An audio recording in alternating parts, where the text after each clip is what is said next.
Сайн байцгаана уу. Өнөөдрийн бичлэгээр та бүхэндээ Nix Enterprise ажиглалын хөдөлгөөний програм дээр Ecori-гийн гэрээний тохиргоог хэрхэн хийх талаар үзүүлэх болно.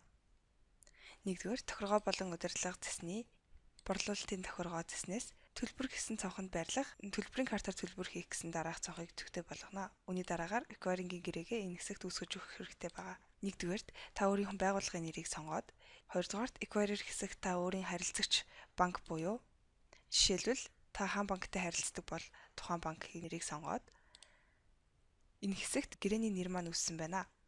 Дөрөвдүгээр та буцаалтын гүйлгээ хийхэд шимтгэл буцаадаг бол дараах цонхыг идэвхтэй болгоод тавдугаарт төлбөр тооцооны тариф гэсэн хэсэгт ашиглах картуудын ангиллалыг сонгоод банкны шимтгэлийн хувийг үсгэж өгнө.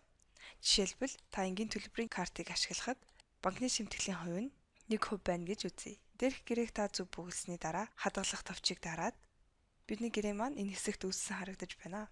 Хоёрдугаар алхам маань гэрээ рүүгээ дахин ороод Ecori-гийн терминалууд хэсэгт та өөрийн Ecori-гийн терминалын тохиргоо буюу карт уншигчийн тохиргоог хийж өгнө. Ингэхдээ төхөөрөмжийн тохиргоог шинээр үсгээд энэ хэсэгт бидний гэрээний мэдээллүүд харагдаж байна.